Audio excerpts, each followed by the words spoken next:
The Wehrmacht fielded dozens of machines in World War II, from Panthers and Tigers to fast recon cars and half-tracks. This video breaks down every important vehicle they put on the battlefield. Let's begin with battle tanks, the Panzers. Panzerwerei, originally designed as a training vehicle, the tiny Panzer I was pressed into combat service during the invasions of Poland and France. Armed only with 2 machine guns and boasting paper-thin armor, it relied entirely on speed and numbers. Panzer II, a stopgap measure that became the backbone of the early Blitzkrieg, the Panzer II featured a 20mm autocannon effective against light vehicles and infantry. Though outclassed later in the war, its chassis proved invaluable for self-propelled guns. Panzer 35T, seized after the annexation of Czechoslovakia, this Skoda-built tank was known for its high-quality construction and pneumatic transmission. It served distinctly in the early campaigns, identifiable by the gap behind its bogey wheels. Panzer 38T, considered one of the best light tanks of the early war. This Czech-designed vehicle was reliable and packed a punch with its 37mm gun. Its robust chassis later became the foundation for the famous Hetzer tank destroyer. Panzer III, designed as Germany's primary tank fighter, the Panzer III utilized a 3-man turret for superior tactical efficiency. While its gun eventually struggled against Soviet armor, it set the standard for medium tank crew layouts. Panzer IV, the true workhorse of the Wehrmacht. The Panzer IV was the only German tank to remain in production throughout the entire war. Up-gunned and up-armored repeatedly, it served on every front from North Africa to Russia. Panzerwerfer Panther built. In response to the Soviet T-34, the Panther combined slope-to-armor, mobility, and a high-velocity 75mm gun. Despite early mechanical teething issues, it is widely regarded as one of the best medium tanks of World War II. Panzer VI and Tiger I, a legend of heavy armor, the Tiger I struck fear into Allied crews with its thick, boxy protection and lethal 88mm gun. Though slow and maintenance-heavy, it could dominate the battlefield from long range. Panzer VI Tiger II, King Tiger. The King Tiger was a massive 70-ton beast, combining the thick armor of a heavy tank with the sloped design of the Panther. While nearly impervious to enemy fire from the front, its weight destroyed bridges and strained its own engine. Next on the list is tank destroyers and assault guns. Stug-3, by removing the turret from the Panzer III chassis, Germany created the Stug 3, a low-profile assault gun. It became the most produced German armored vehicle of the war, excelling as an ambush predator. Jagdpanzer 38T. Hetzer, small, angular, and difficult to spot. The Hetzer was a cost-effective tank destroyer built on the reliable Czech 38T chassis. Its sloped armor and remote-controlled machine gun made it a nasty surprise for advancing Allied troops. Jagdpanzer IV, known as Guderian's Duck due to its nose-heavy wobble, this low-profile tank hunter carried the powerful long-barreled 75mm gun. It was a deadly defensive weapon, capable of engaging enemy tanks while remaining hidden. Marder II. As German tanks faced tougher Soviet armor, the Marder II was created by mounting a heavy anti-tank gun onto an obsolete Panzer II chassis. It was an open-topped, stopgap solution that provided desperate firepower. Marder III, utilizing the Czech 38T chassis. The Marder III mounted captured Soviet guns or German PK-40s to fight on the Eastern Front. While its crew was exposed to the elements, its gun could knock out most Allied tanks. Nashorn, named the Rhinoceros. This vehicle was essentially a long 88mm gun mounted on a light chassis.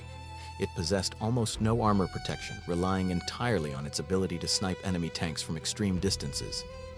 Jagdpanther, often cited as the best tank destroyer of the war, the Jagdpanther married the excellent Panther chassis with the lethal 88mm gun. It offered a perfect balance of speed, armor protection, and firepower. Ferdinand Elephant, built on rejected Porsche Tiger hulls. The Ferdinand was a sluggish, heavily armored bunker buster with a unique petrol-electric drive. While nearly indestructible from the front, it initially lacked a machine gun for self-defense against infantry. Jagdtiger, the heaviest armored fighting vehicle to see operational service, the Jagdtiger carried a massive 128mm gun capable of destroying any tank. However, it was a logistical nightmare, often breaking down before reaching the battlefield. Next on the list is self-propelled artillery and anti-aircraft. Nakia. Sturmpanzer, Bison, an early experiment in mobile artillery, this vehicle mounted a heavy 15-centimeter infantry gun on a tiny Panzer I chassis. It was comically top-heavy and overloaded, but provided mobile heavy fire support in the early war. Wespe, the Wespe, or Wasp, successfully converted the obsolete Panzer II into a light artillery piece. Fast and mobile, it could shoot and scoot, keeping pace with the Panzer divisions to provide immediate fire support. Hummel named the Bumblebee. The Hummel carried a heavy 15-centimeter howitzer on a hybrid Panzer III and IV chassis.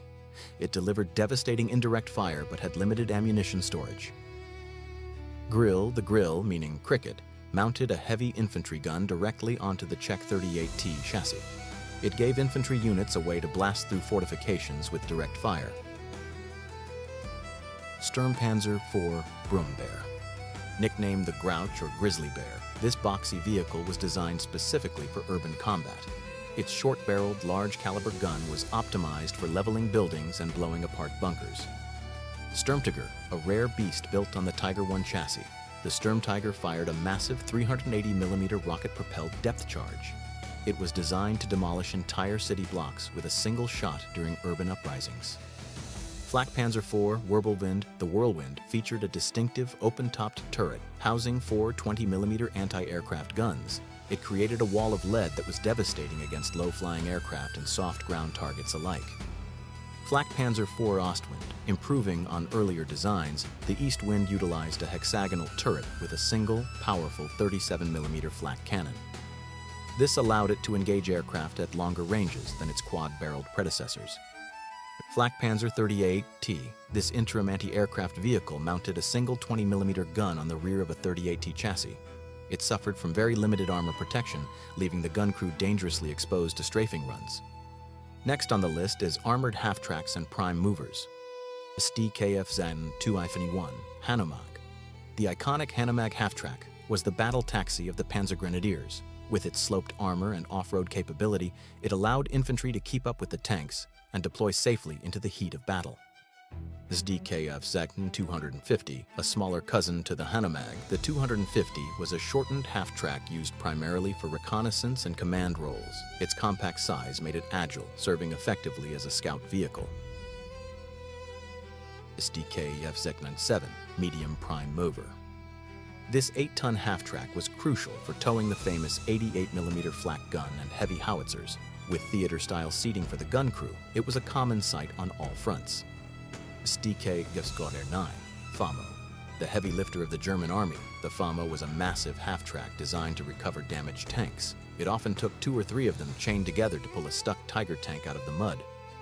Sd.Kfz 10, light prime mover, a light half-track widely used to tow small anti-tank guns like the PK-36 and PK-38.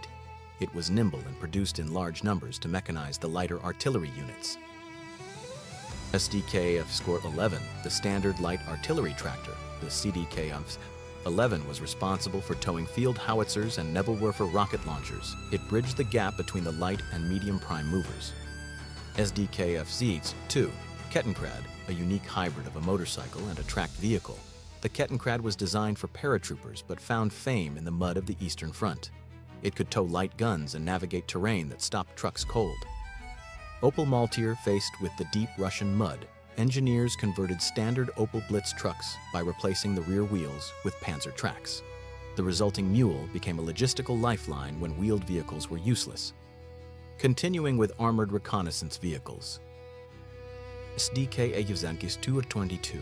This light four-wheeled scout car featured an angled armored body and a turret with a 20mm cannon. Fast and agile on roads, it was the eyes and ears of the reconnaissance battalions early in the war. Sd.Kfz 231 8A Raid, an 8-wheeled heavy armored car with a complex suspension, allowing it to cross rough terrain. It featured 2 driver positions, one front and one rear, allowing for a rapid escape without turning around. Sd.Kfz 134 2 Puma, arguably the best armored car of the war. The Puma combined high speed, an enclosed turret, and a potent 50mm tank gun. It could outfight most Allied reconnaissance vehicles with ease. Sd.Kfz 263 Radio car. Based on the 8-wheeled chassis, this vehicle had a fixed superstructure topped with a large frame antenna. It served as a mobile communications hub, coordinating vast panzer movements. Let's move on to light utility, staff cars, and motorcycles. VW Schwimmwagen, or T-Type 166. Building on the Volkswagen design, the Schwimmwagen featured a bathtub-style hull and a drop-down propeller. It was the most mass-produced amphibious car in history, capable of crossing rivers and muddy bogs. Horch 108, a heavy off-road personnel car used for towing light guns and transporting troops. Known for its robust V8 engine, it was a standard heavy transport in the early war years. Steyr 1500A, a rugged, air-cooled heavy staff car produced in Austria, favored by officers and commanders for its reliability in hot and cold climates, particularly in North Africa and Russia. Mercedes-Benz G4, a massive six-wheeled luxury touring car, often seen in propaganda films carrying high-ranking Nazi officials. It was more of a prestige symbol for parades than a combat vehicle.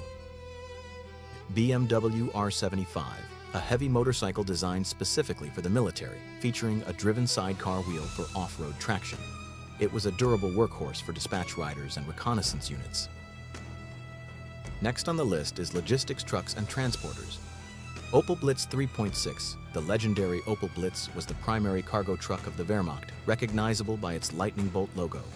Reliable and simple, it carried everything from ammunition to troops, keeping the German supply lines moving. Krupp Protze, Kfz 69, known as the Boxer due to its flat-4 engine, this six-wheeled truck featured a unique sloping hood. It was widely used to tow light anti-tank guns and transport motorized infantry. Raupenschlepper Ost, RSO, designed specifically for the brutal conditions of the Eastern Front, the RSO was a fully tracked, slow-moving tractor. It traded speed for the ability to drag artillery through the deepest Russian mud and snow. Henschel 33, a heavy six-wheeled truck that entered service before the war. Sturdy and strong, it was used to haul heavy loads and engineering equipment throughout the conflict. Einheitsdiesel, a standardized diesel truck featuring six-wheel drive and independent suspension. While mechanically complex, it offered exceptional off-road performance for a wheeled cargo vehicle. Finally, we have specialized and siege vehicles. Panzerwerfer 42. This vehicle mounted a 10-barrel Nebelwerfer rocket launcher on top of an armored half-track. Known for the terrifying shrieking sound of its rockets, it provided mobile saturation bombardment. Karl-Gerät, a monstrous self-propelled siege mortar firing a 2-ton shell. Only a few were built to crack the toughest fortresses like those at Sevastopol, requiring a massive crew and crane support. Goliath tracked mine, Sd.Kfz 302-303, a tiny remote-controlled tracked vehicle nicknamed the Beetle. It carried a high explosive charge intended to be driven under tanks or into bunkers, though it was often disabled by cutting its control wire.